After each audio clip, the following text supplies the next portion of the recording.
아침에 눈 떠서 습관처럼 휴대폰부터 켜셨다가 은행 앱을 눌러보신 적 있으시죠? 아무 일도 안 생겼는데 괜히 가슴이 철렁 내려앉는 순간 말입니다. 숫자는 그대로인데 이상하게 예전보다 더 작아 보이고 더 빨리 줄어드는 느낌이 듭니다. 이상하게요. 은퇴하고 나면 돈이 더 천천히 쓸 줄 알았는데 현실은 정반대입니다. 월급이 끊긴 그날부터 통장은 매달 숨이 빠져나가듯 말라갑니다. 이때 머릿속에 딱 한 생각이 듭니다. 다른 동년배들은 도대체 통장에 얼마씩 쥐고 있는 걸까? 나만 이렇게 불안한 걸까? 아니면 다들 말은 안 해도 속으로는 똑같이 떨고 있는 걸까? 솔직히 말씀드리면 은퇴한 뒤 가장 무서운 건 큰 사건이 아닙니다.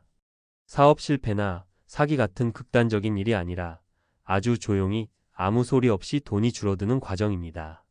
병원 한번 다녀오고 경조사 한번 치르고 명절에 자식들 얼굴 보러 갔다 오고 나면 통장이 눈에 띄게 얇아집니다. 예전엔 월급날이 있어서 다음 달에 채우면 되지라는 여유가 있었는데 지금은 그 다음 달이 없다는 게 문제입니다. 그래서 사람들은 자연스럽게 비교를 합니다. 친구는 집도 있는데 연금도 나온다는데 통장에는 얼마나 있을까? 모임에서는 절대 안 묻지만 집에 돌아오면 혼자 계산기를 두드립니다. 많은 분들이 착각하십니다. 은퇴할 때 통장에 얼마만 있으면 안전하다고요. 현실은 그렇지 않습니다.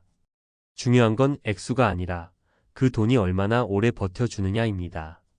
그런데도 사람들은 자꾸 평균을 찾습니다.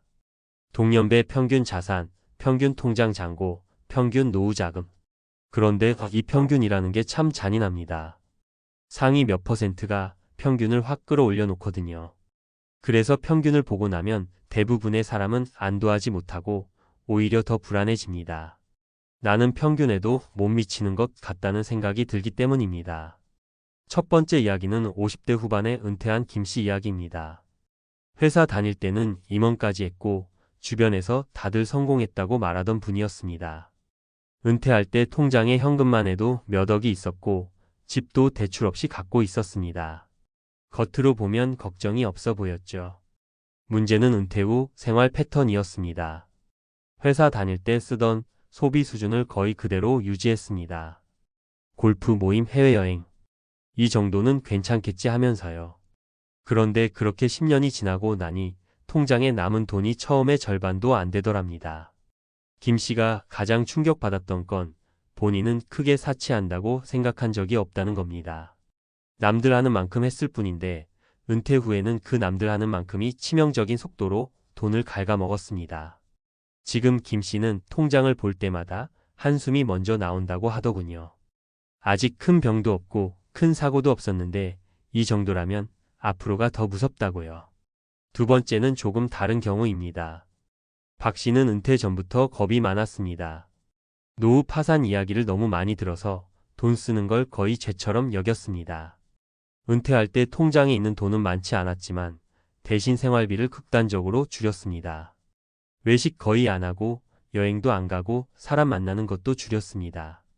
통장은 확실히 잘 버텼습니다. 숫자만 보면 안정적이었죠. 그런데 몇 년 지나고 나니 박 씨는 돈보다 다른 게 먼저 무너졌습니다. 건강과 관계였습니다. 몸이 여기저기 아파 병원을 자주 가게 됐고 외로움이 쌓이면서 우울감이 깊어졌습니다. 결국 치료비와 병원비로 한꺼번에 큰 돈이 나가게 됐습니다. 그때 박 씨가 했던 말이 아직도 기억에 남습니다. 돈 아끼려고 살았는데 그 아낀 돈을 결국 병원에 갖다 바치게 될 줄은 몰랐다고요. 통장 잔고는 지켰지만 삶의 균형을 잃은 대가가 너무 컸던 겁니다. 세 번째 이야기는 조금 희망적인 쪽입니다. 이 씨는 은퇴할 때 통장에 엄청난 돈이 있던 분은 아닙니다. 평균보다 조금 아래였다고 솔직히 말하더군요. 대신 은퇴 전에 계산을 아주 냉정하게 했습니다. 이 돈으로 몇 년을 버틸 수 있는지, 연금이 들어오는 시점은 언제인지, 갑자기 병원비가 생기면 얼마나 감당 가능한지 말입니다. 그리고 은퇴 후 바로 생활 수준을 한 단계 낮췄습니다. 대신 완전히 움츠러들지는 않았습니다. 꼭 필요한 즐거움은 남겨두고 의미 없는 소비만 줄였습니다. 이 씨는 통장을 매일 들여다보지 않습니다. 대신 분기마다 한 번씩 전체 그림을 봅니다. 그래서인지 통장 숫자에 휘둘리지 않고 삶의 리듬을 유지하고 있습니다. 이 씨가 자주 하는 말이 있습니다. 돈이 많아서 안정된 게 아니라 돈의 속도를 알아서 편해진 거다라고요. 이세 이야기를 보면 공통점이 보이실 겁니다. 은퇴 후 동년배들이 통장에 얼마를 쥐고 있느냐보다 더 중요한 건 그 돈이 어떤 속도로 줄어드느냐입니다. 많은 분들이 은퇴 후 첫 몇 년은 괜찮습니다. 문제는 그 다음입니다. 70이 되고 80을 바라볼 때 통장에 남아있는 숫자가 아니라 남아있을 시간이 얼마나 되느냐가 진짜 공포로 다가옵니다. 그래서 은퇴 후 불안은 어느 날 갑자기 찾아오지 않습니다. 매달 조금씩 아주 조용히 스며듭니다. 혹시 지금 이 글을 읽으시면서 괜히 통장을 다시 열어보고 싶어지셨다면 그건 아주 정상입니다. 다들 그렇게 합니다. 중요한 건 그 숫자를 보고 좌절하거나 안심하는 게 아니라 질문을 바꾸는 겁니다. 이 돈으로 나는 어떤 삶을 얼마나 오래 살 수 있을까? 이 질문을 피하는 순간 공포는 더 커집니다. 반대로 마주하는 순간 불안은 조금씩 줄어듭니다. 은퇴 후 동년배들 통장에 얼마를 쥐고 있을까요? 솔직히 말하면 생각보다 많지도 적지도 않습니다.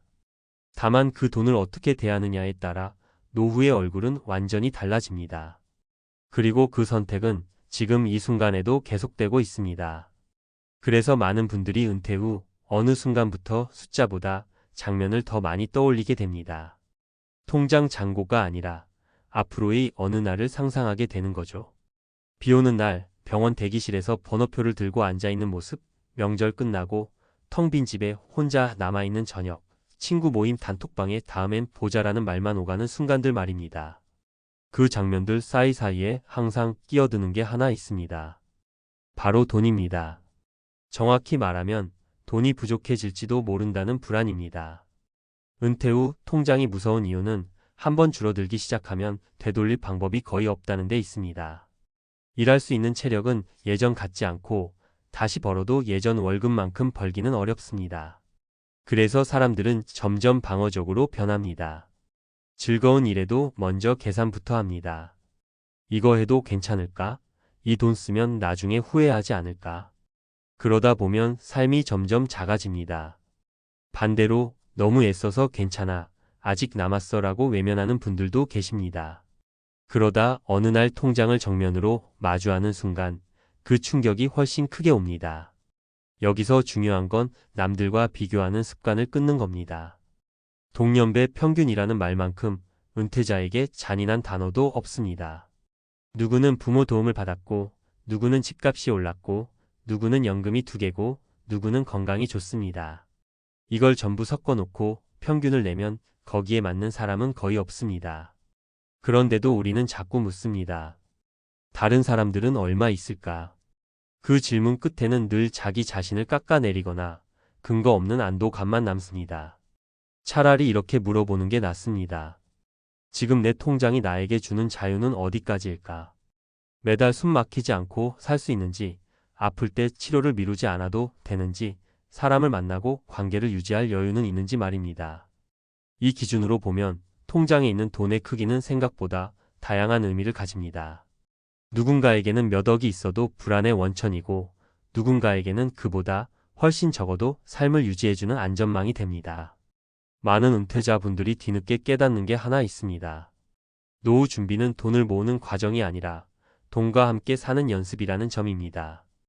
회사 다닐 때는 돈을 쓰고 다시 채우는 구조였다면 지금은 쓰면서 동시에 줄어드는 구조입니다. 이 구조를 받아들이지 못하면 아무리 통장이 두툼해도 마음은 계속 쫓깁니다. 반대로 이 구조를 인정하면 통장이 완벽하지 않아도 삶은 훨씬 안정됩니다. 지금 이 순간에도 은퇴한 동년배들 대부분은 완벽하지 않은 통장과 함께 살고 계십니다. 다만 어떤 분은 그 통장을 외면하고 두려워하고, 어떤 분은 매달 숫자에 휘둘리고, 또 어떤 분은 통장을 삶의 일부로 받아들이고 조율합니다. 그 차이가 시간이 지나면 아주 큰 격차로 벌어집니다. 돈의 차이가 아니라 노후의 표정 차이로 말입니다. 혹시 오늘도 통장을 보며 마음이 무거워지셨다면 그건 실패의 신호가 아닙니다. 오히려 현실을 인식하고 있다는 증거입니다. 이제 필요한 건 더 많은 숫자가 아니라 더 정확한 감각입니다. 내 돈이 얼마나 남았는지가 아니라 이 돈으로 어떤 속도로 어떤 모습으로 살고 싶은지 말입니다. 은퇴 후 동년배들 통장에 얼마를 쥐고 있을까요? 각자 다릅니다. 하지만 불안을 줄이는 방법은 꽤 비슷합니다. 비교를 멈추고 도망치지 않고 지금 내 통장과 솔직하게 마주하는 것. 그 순간부터 노후는 조금 덜 무서워집니다.